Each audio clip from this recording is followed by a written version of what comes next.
am Pat Sharkey, the wife of writer Jack Sharkey.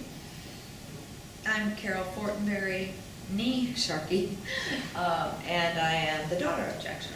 And have you ever been to Hamburg before? No. No. How do you like it so far? Oh, it's been great. We had the best time. Good time, yeah. Yeah? We went However, you to didn't get England, then Paris, then Amsterdam, and then now here. So The Great. people have been so nice, we've really had a good time. yeah, really. That's awesome. And the theater? Oh, it's It's, wonderful. it's great. We just had the best time last night. That was the first one too, Yeah, right? yeah. First general. Right. So what about, Jack, could you tell us a little bit about the author? Sure. Was born in Chicago, and Brilliant pianist. in 1931 in May, and yeah, his mother wanted him to be a professional piano player, so he knew that, but he wasn't really interested in that. But he enjoyed writing. If he filled, the students were supposed to fill this notebook, and if they were sold anything during their class, they would get an A in the class. And of course, my husband did so. He sold a short story at that time. I have a lot of his short stories. Like, what is the science fiction? He loves science fiction. That's why Star Wars, he loved that. And the short stories, like the old, like little magazines you get with different authors inside it. I have a cabinet full of, like, I won't even open them because they'll break, they're that old. And like, he's like in every other book, like all the Fantastic Stories was one of them, and Fantastic. I found them on eBay, and it was great. Like all these little short stories, usually science fiction, that he had written. Yeah, So they were things early. I never knew about until one of my sisters or somebody said, you know, I've seen the short stories. I'm like, no, I didn't even know. But yeah, that was just Yeah, in the early years, he wrote a lot of science fiction, Yeah, short cool. stories, and he has a couple of books as well. If I don't so go like, yeah, great, which I normally would, it's because I'm trying to shut up for the video. No, you're okay. That's great. What about how did Hela Stjärnbetror come about? Excuse me? Hela Stjärnbetror, how did it come about with it? Jack actually graduated from St. Mary's University in Winona, Minnesota, which is a sort of a small school. But he started at Loyola University in Chicago, and he hated it. It was so big, and none of the teachers knew who you were or anything. It was terrible, and that's what inspired him for Jeremy, because Jeremy could fix his own grades and pass himself and graduate himself. Right. And, nobody knew the difference. Because he was just one in the crowd, yeah. Yeah. And that must have been a fairly new topic, if you will, at the time. Nobody had really. Right, people didn't do Probably. that back then. Probably, Right. yeah. And my dad not only, wrote plays, but he also composed his own music. He wrote musicals.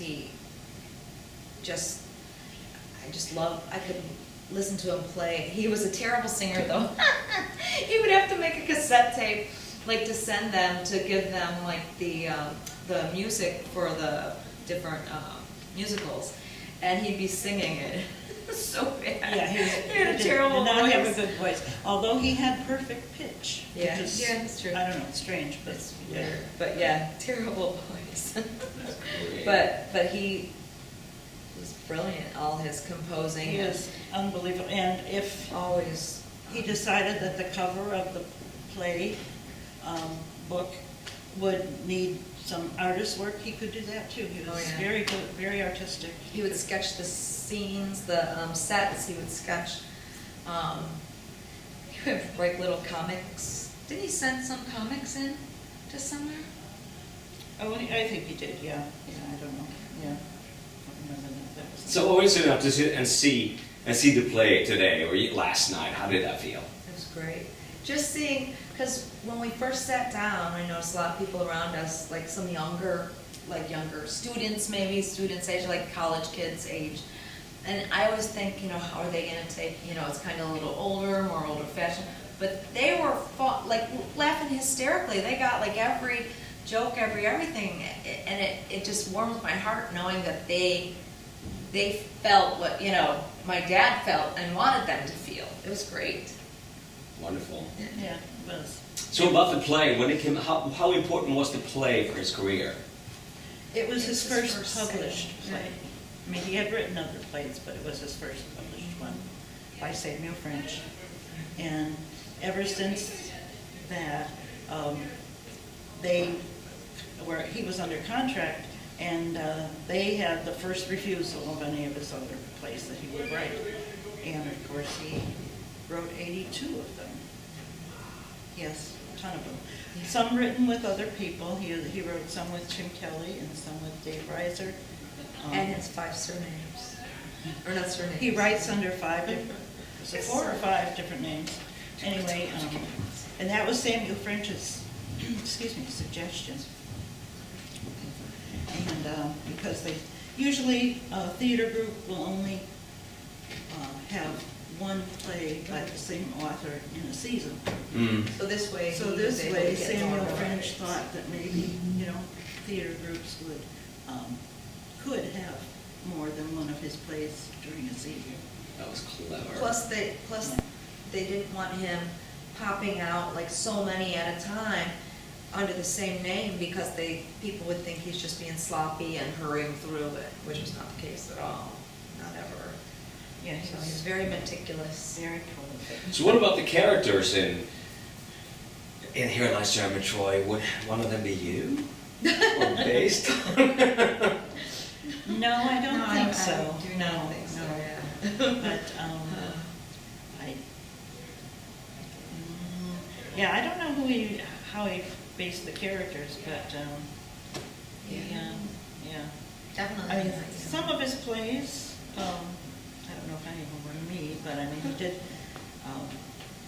a few of his plays he wrote as for a certain actor or actress, Mhm. and, Like with them in mind. yeah, to play that role. One was Elkie Summer in one of his plays, Once Is Enough, and she did that in Chicago.